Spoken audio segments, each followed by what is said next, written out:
妹，大家平安。感谢主，我们今天是总会所设立的松年主日。那松年主日，我们都顾名思义，就是一起要来关心我们教会松年的事工松年的事工。那我们都知道呢，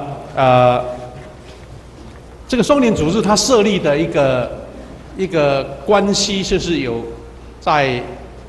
跟农历9月9号，农历9月初9，就是我们的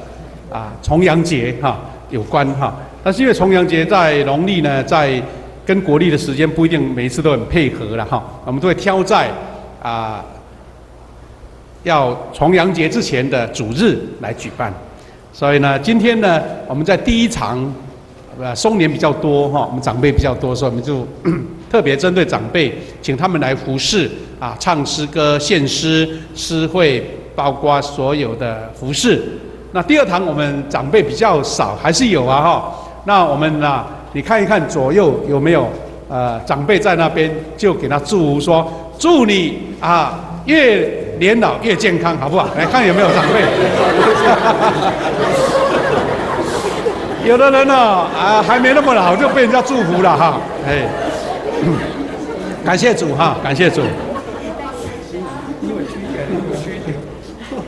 其实真的，我们每一个人有一天都要年老那我们看看这一个数据这个数据呢，我们看到台湾已经迈向长寿国了长寿的国家。我看到那个去年的数据可能这几天会有2018年的数据，不过在2017年的数据，台湾的百岁人瑞已经有多少人呢？3224个，3000多位百岁人瑞那平均10万人当中有14个，那种百分比呢，其实就是1万人当中有1.4位在1万人当中有快1个半，就是我们的百岁人瑞那女性比男生还多，所以事实上台湾已经迈入了长寿国不只是长寿国呢，其实我们也知道整个台湾的老化的比例越来越高这些故事、这些新闻，我们天天都会看到。不过我们再分析一下，卫福部呢，他分析说人瑞的密度排名是金门你会觉得说，金门怎么会是人瑞最多了？我在猜可能他们年纪大了，在喝高粱酒。我们的吴弟兄是金门人，对不对那他们那边的可能那个水特别好做那个高粱酒特别有味道不过其实简单来讲，应该是金门人经过在这几十年来没有战争，而且呢福利很好你们要享受福利，听说金门的福利最好，他们老人的津贴最多除了这个之外呢，其实跟整个都市范围有关像台北市、基隆是密度最高，因为我们知道台北的那个生活圈那一些所谓的这个医疗环境各方面都很方便。那另外一个就是居住环境比如说第四名是花莲还有台东，你们知道好山好水，在那边环境好空气污染比较少，这些都会影响到人的一个生存的环境那当然南部都没有看到南部的冬天南部好像这个雾霾特别多了我们求主怜悯其实但是应该比例上都差不多那其实我们政府已经因为这个统计学很简单嘛，那个年龄层一年增加1岁整个年龄层在提升呢，我们到2025年我们就要迈入超高龄的社会。那我们今天呢一起分享这个主题，当然是跟这个节日有关，不过我们也能够来了解圣经里面怎么样教导有关老年人的一个圣经的教导照统计呢，这个全台湾最老的老人是116岁，他在台北市不过这个资料是去年的，那老人呢，他们的生活情况可能要新的资料。不过有一个俗语可能要改过来了啦，俗语我们台湾和中国的俗语叫做"山上易得千年树人间难遇或是难逢百岁翁人间难逢百岁翁这个百岁翁哦，现在到处都看得到哈。我们教会就有一位哈，我们就有一位百岁妈啊，百岁妈，我们的郭角烟姐哈，她是101岁了哈，贵高完这。那可见说，我们整个人类的生存环境越来越受人为能够掌握住，所以呢，寿命更长哈。不过我们大家都知道，寿命长不一定是好事啦，是寿命长又健康又快乐又幸福，那才是真正的好事哈。所以呢，就看到一篇文章，他讲到说，老年人呢，他经历了人生的岁月之后呢，他有一种生命的智慧。就是说，人老了才认识自己，什么意思呢？不是说不知道，是亲自体验过了，才真正深刻的认识自己。好，所以有这几段话，我觉得有意思。当然，你对不对？也是不是赞同这样的想法？不一定了，因为你年纪不一样嘛。哈，他说，人到老年的时候，才真正认识自己，才会用一种宽容、舒适、诚实的方式来接受自己。换句话说，对人生的需求越来越少了。那就看人生看得更透彻了所以才会认识自己嘛，才会接受自己。那也许人生走过的并不天天都很如意，但是人年纪到这么大了，你就接受你自己，成为了自己哈。他说，人到老年的时候开始明白什么样呢？有孤独啦、寂寞啦、痛苦啦、失败啦，这是人生不可缺的调味品。意思是说，你要把这个调味品弄掉，那人生太单调了，对不对？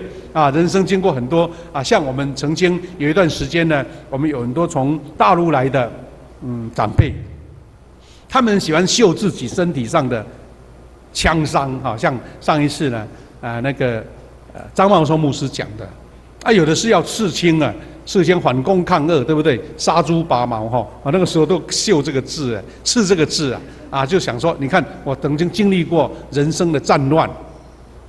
人民的亲情的流失，这些都是一种人生，你不是自己要做或是遇到，但是会碰到的，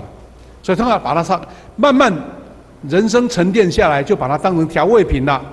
不会觉得到底人生为什么会这样子？所以呢，反倒一种心态，就是你善待这一些曾经带给你的人生的调味品，你就会善待真实的人生。换句话说，你活在这个世界当中，你面对这个实际的实况，你就不会对人生有什么抱怨人生那么多的一种遗憾因为你把它接受成为你人生的一部分而且他说到，人到老年的时候才明白，东奔西走，竭力想去改变的不是别的，恰是自己。人生有各同的目标方向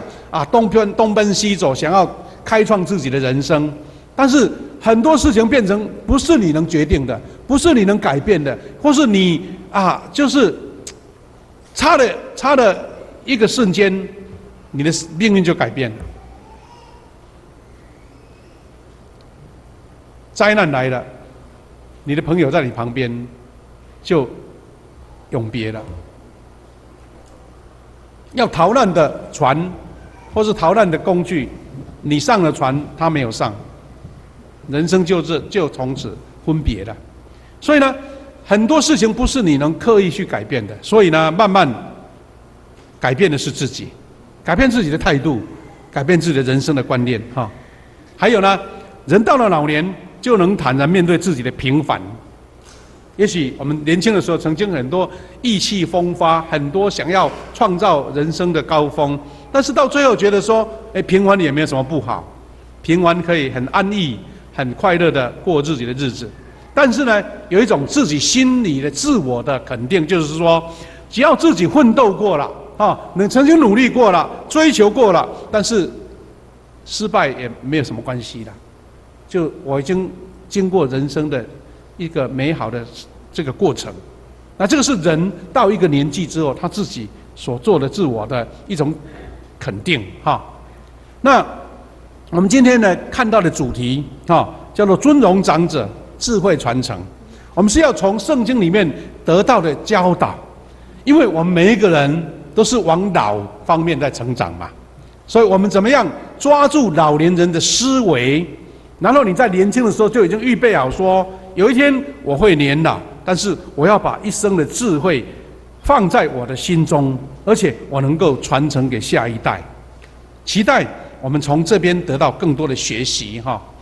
利未记19章32节这样提醒我们说，在白发的人的面前要站起来，站起来就是恭敬嘛，站起来就是礼遇嘛，站起来就是尊荣嘛。啊，他是我们的长辈，所以他在要尊敬老人，又要敬畏你的上帝。换句话说，他把敬畏老人跟敬畏神，他是摆在同样一个方向。我们敬畏的长辈，也同样是在敬畏神。那我们敬畏神的人，更要敬畏长辈，因为他是在你面前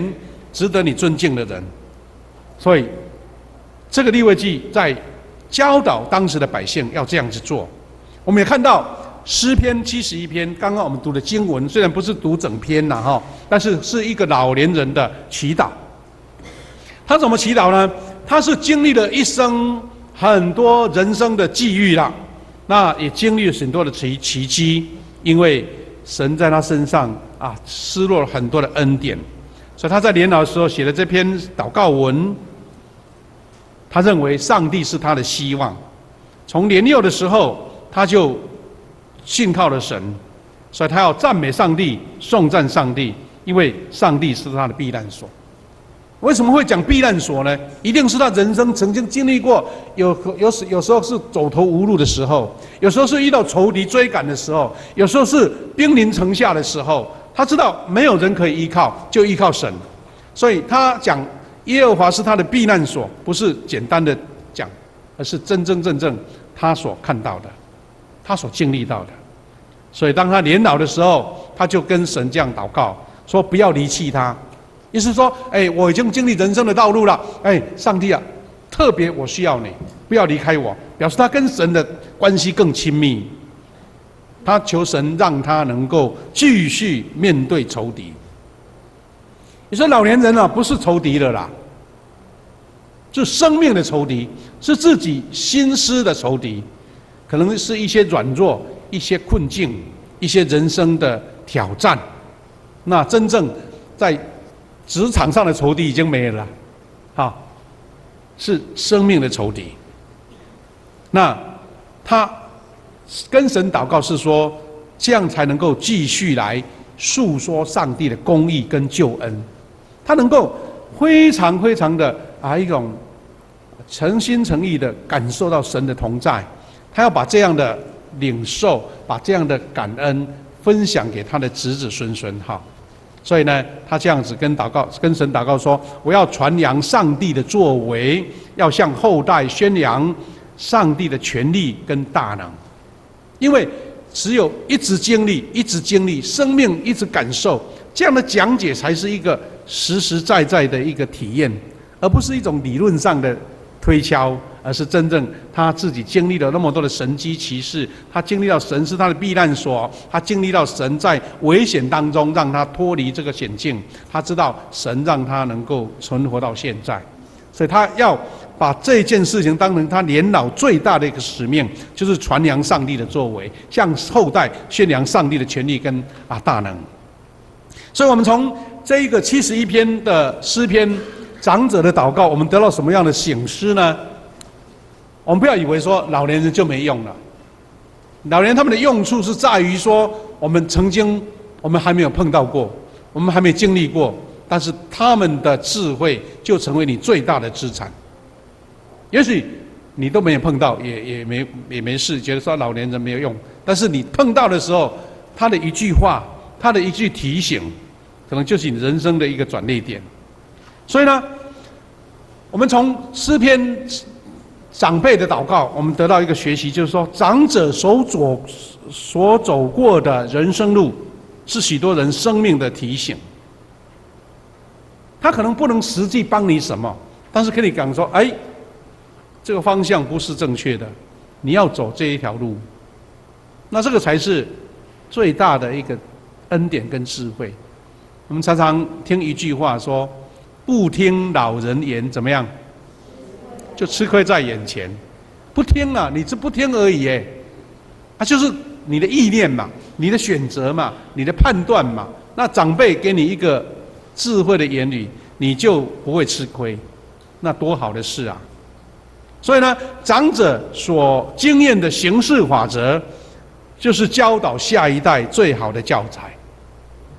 所以，一个社会如果把长辈的经验跟智慧看成就是一点都不重要哈，看成一个垃圾，那这个社会根本就没有成长的空间，因为你等于盲目的前面的道路你根本不怎么走，不知道怎么走，你重新再经历过，重新再挑战过，重新再失败过，然后你再累积经验，只是长辈已经给你这个经验了。我就在几年前看到一本书，觉得非常有意思哈。这本书叫什么呢？叫做《星星婆婆的雪鞋》。我不知道我们弟兄姐妹有没有看过这本书，很薄薄的一本哈。这本是一种传承生命智慧的书啦，它是一个民族的一个故事。那它有2个版本，这本可能是比较属于新的哈，它有中英对照的。那这本是最早出来的一个中文本。那这本书什么意思呢？这本书它原来这个题目叫星星婆婆取得很文艺，对不对？但其实它原名叫做 Two Old Women Two Old Women 就是2个老婆婆就对了这个作者是谁呢？就是住在阿拉斯加极圈地方的一个女生，叫威尔玛·瓦利斯她为什么写这本书呢？其实她是听她妈妈讲的他们祖先的故事，祖先传承下来的一个经典的故事。这故事主干是怎么样呢？它取材是2000多年前遥远的北国阿拉斯加一个阿沙巴斯卡族，他母女之间传承的故事。你知道很多祖先会讲一些故事，你的乡土的故事，那些故事你不要以为是没有用，是因为有用才会一直传承，对不对？有用才会告诉你我们这个社会，我们存着这个环境，特别是以前在人口不移动的时候，你的乡下、你的村庄有什么故事？那些故事都是智慧是因为曾经经历过的。所以这个故事呢，经过现代的年轻人，他读过书、读过大学，他就把妈妈讲的故事把它画成一个非常棒的一个小说。讲什么故事呢？是讲阿拉斯加北极地区呢一个游猎部落。有一年，他们已经在极地生活，已经习惯了。但那一年的寒冬特别严酷，因为很早就没有办法去找吃的东西了。大雪纷飞，酷寒，让他们这一群在北极圈生活的人就觉得不习惯。所以那个时候的酋长做了一个很重大的决定，说我们必须要移走了，要离开这个部落。要迁移，不然的话，我们全族的生命就要失掉了。好了，开始调查这个部落有多少人。他们发现，他们所带的器具，他们的雪橇，他们知道说必须要有取舍，太重的不能带。有一些东西用不到的，暂时放这里，也许明年春天再回来拿。但其中他不得不下一个决定是什么？2个老阿嬷行动不便，走不动了，要坐雪橇占了位置，怎么办？这位酋长忍痛把平时只会唠唠叨叨的对部落没有贡献的，也不会打猎，好啦，不得已，这是一个族群生命延续的一个考验，只好把这2位老婆婆叫做莎还有契日雅，把他们留下来。换句话说，顾不了了，没办法，你们就自生自灭吧。在这种要离开那种情景，你思考一下，把一个长辈留下来是多么残酷的一件事情。但是呢，在离开的时候，这个阿嬷的小孙子心中真的有一点，真的是割舍不下，就偷偷绕到阿嬷身边，把一只平常在使用的手斧，就是在砍冰做猎人用的一个手斧，偷偷塞给这个阿嬷，然后流着眼泪，看着整个部落跟着酋长的命令离开了这个他们生活的一个小村庄。事情故事在讲这两个老婆婆后来怎么样故事真的很让人家跌破眼镜。这个沙汉妻子雅失去部落的照顾，生存的资源遭到亲人的遗弃，他们的生命其实是危在旦夕的，因为那种环境没有吃的，那么寒冷，没有火，那等于是没有办法生存。我重点就是在这个故事，这两位老年人可能行动不便了，他们没办法去打猎了，他们没办法去做一般男人或是年轻人的求生的工作。但是当所有的帮助都离开的时候，这两位老年人开始思考：我年轻怎么过活？我年轻的时候怎么样挨过这个寒血冬天？所以年轻时代那些经验就全部跑出来了。他们竟然自己下决定，下什么决定呢？他说：即使要死了，我们就试过所有的方法，试完了再死好了。换句话说，他们不想白白的死，反正年轻所学到的都重来一遍。怎么做陷阱，来抓这些野兔或是松鼠？怎么样去冰雪的下面的湖去抓鱼？这个鱼怎么样留存下来？我们这些食物怎么样分配，才不会到时候没东西吃？怎么样让这个火能够点着？所以完全重新来过，两个人为了面对死亡，就变成年轻起来了。所以这个故事怎么说呢？是说他们两位用尽各种方法，想要生存，怎么样保存食物，怎么样让它取暖，而且呢，他们并不怪他们的子孙了，他们知道说，为了生存，他们留下来，不要成为累赘，也是一个好事然后呢，这些部落的人离开了，也没有过得很好，有一餐没一餐的，只是勉强存下来，但是心中一直存着那一种罪恶感，说我们竟然为了生存把长辈把阿嬷丢在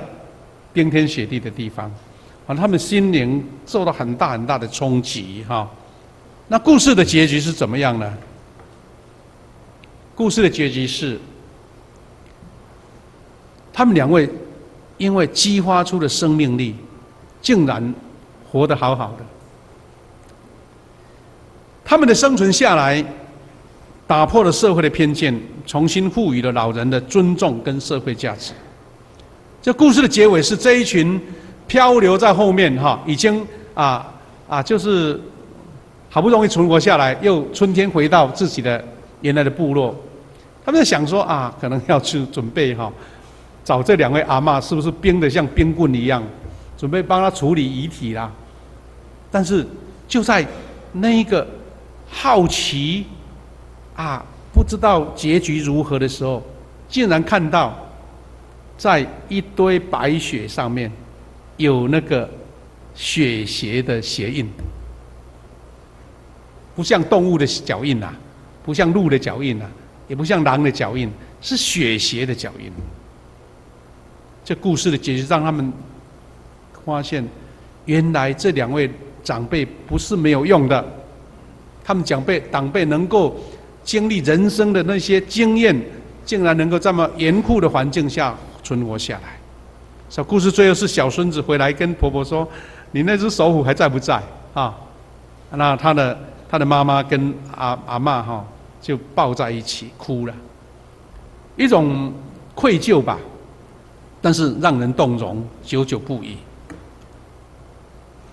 这一个故事一本小小的书也许网络上还看得到。他说了一个结局，很让人家感动，就是说，这两位阿嬷被人家看来是没有用的人，反而是最坚强的。那这群部落人觉得自己很强壮、很年轻，反而是最软弱。你看，生命的意义就在这里。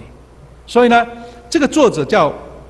瓦利斯哈，他用简单生动的文字描述了这两个在冰天雪地上不肯被命运击倒的老阿嬷。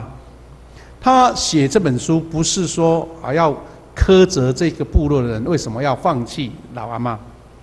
他没有苛责，因为知道生命的保存是为了这个缘故。他把重点放在哪里呢？把这点放在老婆婆的韧性、智慧以及部落的生命的故事。这个流传1-2千年的故事，是要让后代说，我们的部族曾经发生这样的事情，但是你的原来的观念不一定是对的。老年人的智慧，可能就是我们生命的一个保障，只是我们没有碰到过，你就觉得没有用。但是这两个老人生存下来的故事，成为这个族群的一个宝贝，他们从此不再看老人是没有用的。所以他说，这个作者把这本书写下来，其实刚开始的时候根本没有出版社愿意出啦，好像这个故事没有什么好。但是后来呢，大学的一些网络族群呢开始传，说这本书很有意思，大家一起来读书会，对不对？那在几年前呢，10几年前就在台湾出版过，大家也是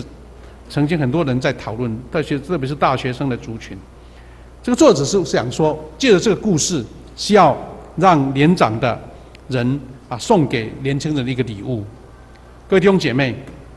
我们教会早上在庆祝的时候，有98位是我们教会的长辈，70岁以上。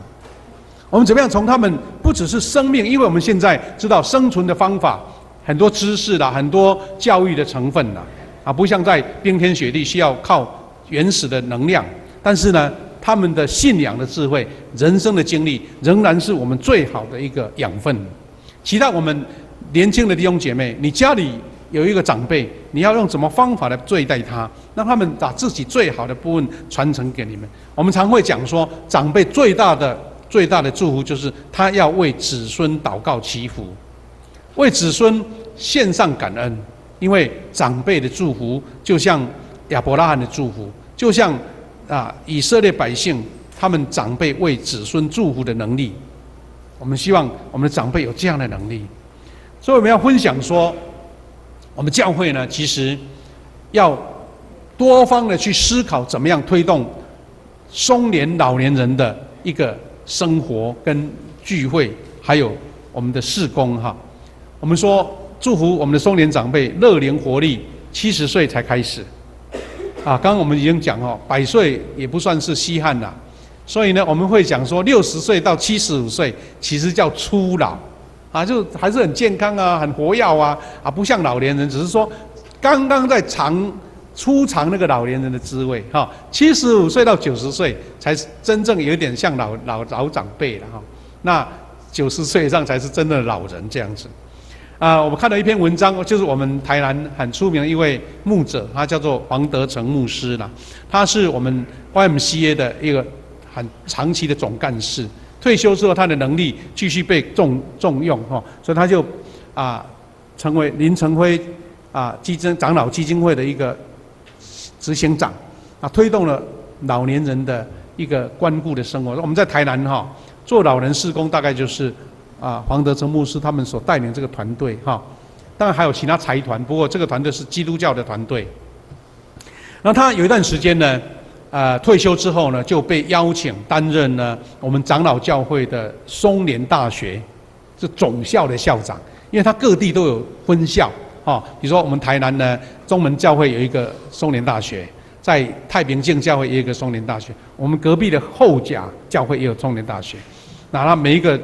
一个大学都是他们的牧师或者他们的资深的长老当校长就是分校的校长。那这个总校的校长以前就是我们的高俊明牧师，然后他年纪大了，就把这个棒子交给黄德成牧师，然后就开始，因为总校校长嘛，所以每一次松联大学要毕业典礼的时候，都会邀请总校校长去那边给他们祝福嘛去参加他们的毕业典礼。然后他讲了好几段他自己经历的过的故事。他说呢，在教会的松联大学的学员看起来都是年轻又活泼，好像是一个神机一样。因为他在开始接触了老年人的照顾，对不对？通常有时候要一个安养的地方，那有些老年人被带来这个机构，有些都是行动不便啦，或是智能失去啦，或是行为能力减少啦，我就觉得好像蛮可怜的哈。有的是经过这边的操练，这边的一个培养之后，慢慢又恢复它的功能了。他看到最特殊的就是在松联大学，哇，大家看起来很活泼，非常的一个有活力哈。他讲了2个小例子，他说有一次他去台北的那个古亭教会，那个时候有一位长老叫宋全章长老，他就给他介绍说这是我们的那个松联大学的学员了哈。他就找了一个其中的一个老姐妹，就跟他讲说：“你来猜一猜他几岁？”哇，那个黄德成牧师看一看，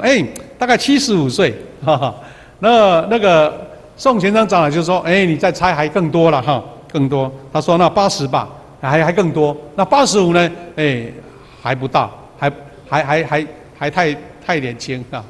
等于就是说。”你都猜不到，到时候那个阿嬷就说不用猜的啦，我已经96岁了，96岁还很活跃，参加他们松联大学哈。另外一个就是去参观的那个双联，就是我们以前的蔡牧师他现在的教会，他们双联教会因为设立了一个安养机构，所以他们的松联大学是300-400个人很像一个学校一样哈，甚至500个都有哈。他们就看到说有一群呢。这老阿嬷他们很会跳那个日本舞，那是传统的日本舞，穿得很漂亮的和服，对不对？跳那个动作你看起来好像很简单，其实是要训练很久。我们教会早期也有2位阿嬷很会跳日本舞，每次圣诞节的时候，他们2位上去表演牧师还有他们的照片。他们就介绍说：“来，我们这群在台上跳日本舞的阿嬷，你们猜猜看他几岁哇，他们就一样猜。那一位介绍人说：“我是最年轻的才92岁。那最大的一位跳日本舞是已经100岁，还在跳这样子。那这个黄德成牧师这样讲的意思就是说：原来呢，我们教会最能够做的，对老人有贡献的，就是办理松联的聚会就像松联大学一样让这群老阿嬷有很好的一个聚会的地方。”然后他就做研究说阳明医学院的一位医师，他是专门在治疗这个失智症的一个医师他这个医师他这个叫刘秀芝医师，他说写了一本书叫《多动脑不会老》。他说老年人不要让他都不要动就坐在那边没事无聊看电视。他说不要，他说要让他多动脑所以呢，他们就这样看到说，原来很多研究，瑞典啦、芝加哥啦、纽约的很多研究，他们就发现说，这些老年人如果他所受的教育越高，他参加心智活动越多，参与那个休闲活动，发生失智的几率就越低。换句话说，这些长辈呢，他平常还喜欢读杂志啦、书籍啦、报纸啦。还有参加什么课程呢？就让他去参加，因为他还想动，他还想学。那这个是防止他老化最好的一个方法所以我们台湾的教会，其实我们的长老教会已经20出头年了，20多年了，就开始设立松联大学。那有松联团契，我们教会松联团契是现在最大的一个组织那还有日光站，日光站的意思就是说，白天呢，这些长辈孩子都出去上班啦、上学啦，长辈就送来教会有人来组织他们让他们活动啦、打槌球啦、玩游戏啦、玩扑克牌啦，甚至有的教会还设麻将有的时候误会说，那打麻将不好了，不然其实麻将是最好的一个动脑的游戏嘛然后让这些老年人那个延缓老化这个关怀的工作。所以我们教会明年大概就破100了，70岁以上。我们真的要好好的思考说，什么样的活动让我们教会的长辈，至少我们自己的长辈能够一个非常好的一个活动的空间，他们常动脑，这样是谁最幸福呢？对我们的后代最幸福，因为他们不会提早老化你知道老化一直到神接他们去，如果时间越长，他痛苦，孩子也痛苦。所以欧洲他们常常在讲说，他们福利其实不只是各种物质的福利，是因为他们的长辈活得很快乐，然后天天呢都有活动那直到退化到离开世界，那个时间很短，那表示说他受苦的时间短，孩子的那个困扰也少。那台湾现在面临最大的就是这个，很多年轻人为了照顾长辈，他不只是身心灵俱疲啊，甚至连自己生命都先失去。那这个是我们觉得最能够让长辈享受到最美好的老年生活最好的哈。那他说他是这个松林大学大概有五个类型的学程，一个是生命教育，一个是医疗保健，一个是社会新知、文化艺术跟关怀服务哈，那都能让这些长辈活得非常快乐。我在高雄的时候，盐城教会也是老年人很多，每次举办松林大学一开学一到的人抢着报名，而且还讲说你如果不赶快报名，你没有位置啊，因为那个空间有限哈。等到要学期也许有学期嘛，就是结业典礼的时候，大家好依依不舍，说为什么要结束呢？为什么不继续呢？哈，这他们还特别在办寒假跟暑假的时候，还办叫返校日，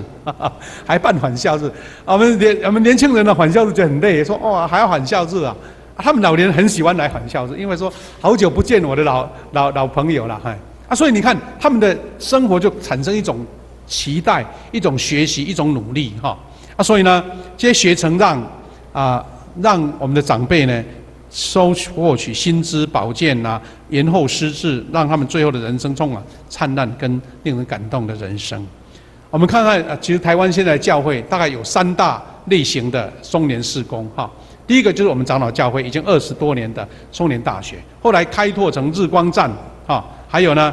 日托，这些都是我们继续在这。你知道我们现在政府的推动什么长照2.0，这个都是很希望各地的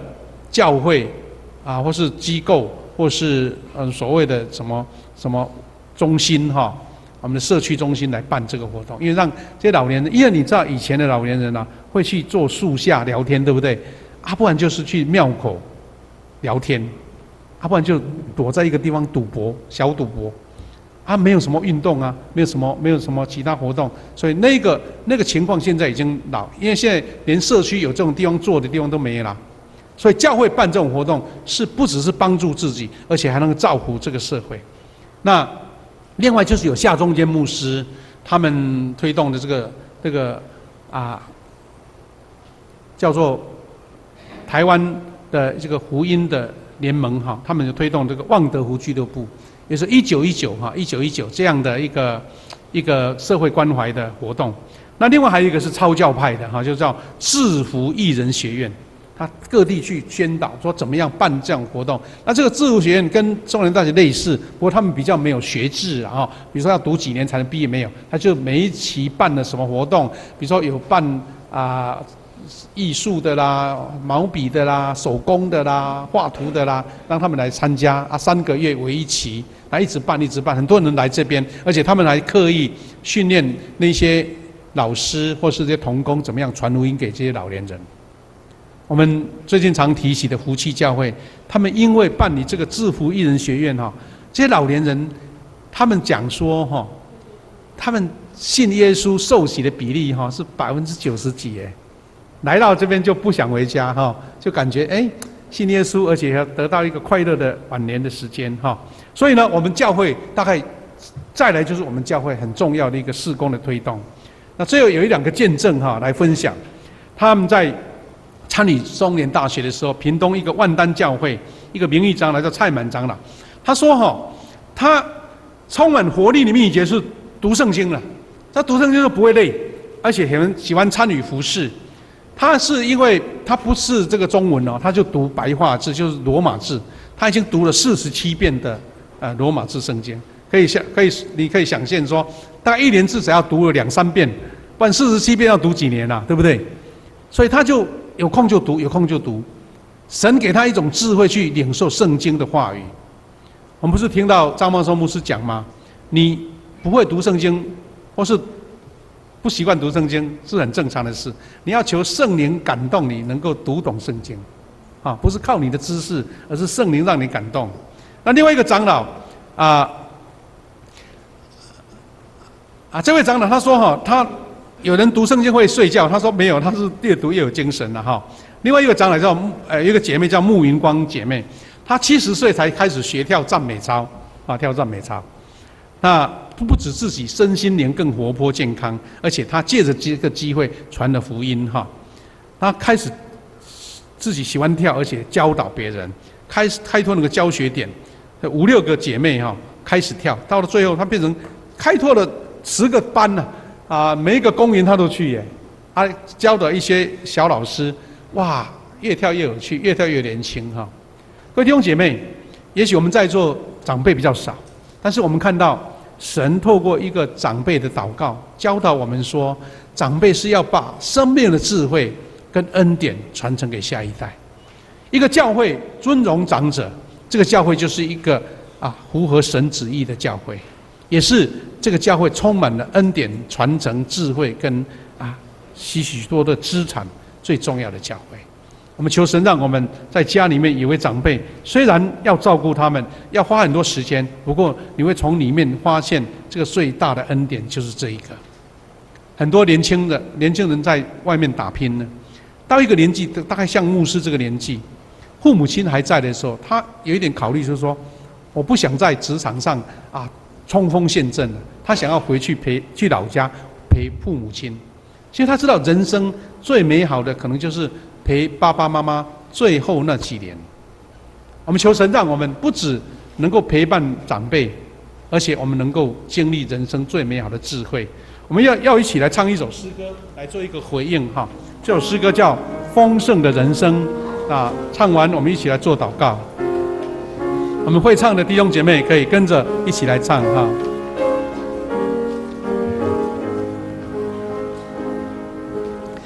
你是流风大，可以交交托给世界主。若是你真灰心失望，真正人望，靠耶稣就有希望，在基督里必有盼望。丰盛的人生，他为我照亮，在基督里必有力量。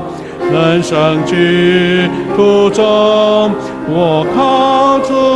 的刚强，就有希望。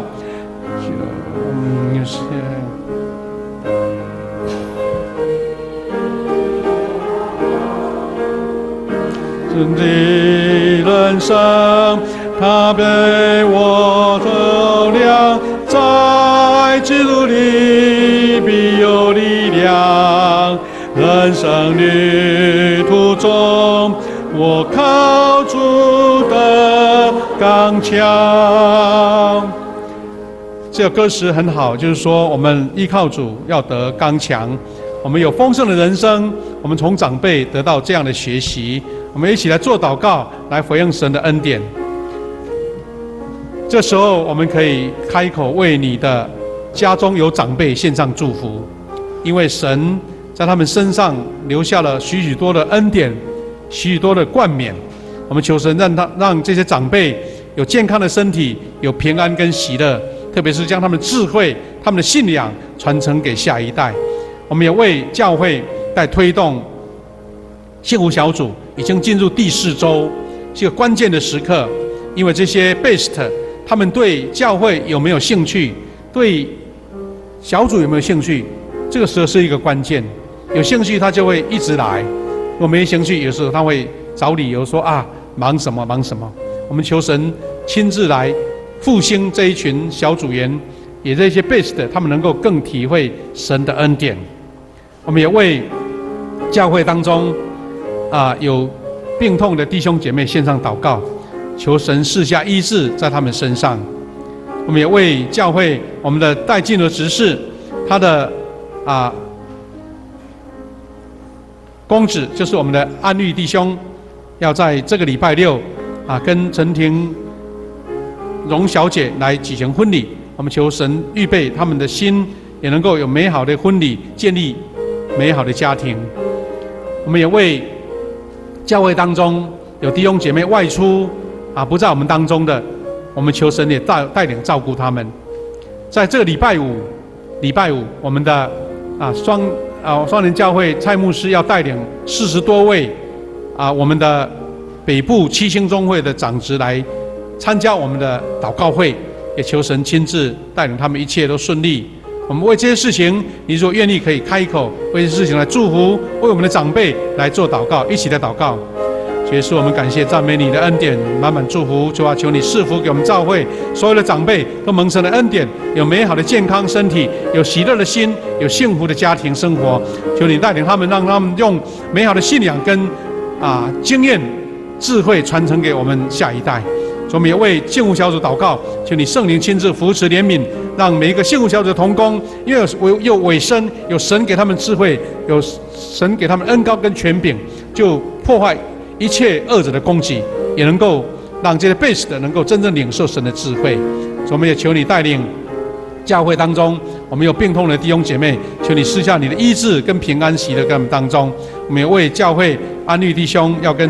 陈天荣姐妹在礼拜6举行婚礼，求你赐福他，让他们建立一个美满的家庭，为主所用。感谢主。我们也为教会弟兄姐妹有人外出在外地工作生活的，求你祝福他们，让他们一切无论读书、当兵、工作都能蒙神的恩典。感谢赞美你。慈悲的父神，我们奉你的名来祝福在座每一位长辈，求神恩膏恩典祝福他们，让他们有健康的身体，每一天出入都平安，有神给他们喜乐跟祝福。我们求你带领我们教会弟兄姐妹，不论在小组或是在牧区当中，我们每一位弟兄姐妹都经历神的恩典，我们所做的事情都有神祝福，更加的丰盛，让我们每一天活出得胜的人生。有了弟兄姐妹有病痛的，求你施下医治；有在工作或是经济上遇到困难的，主啊，求你亲自来移除这些困难，让我们每一天因为愿意跟神亲近，我们就得神更多的祝福。我们奉你名来祝福每一位弟兄姐妹，祷告奉耶稣基督得胜的名，阿们。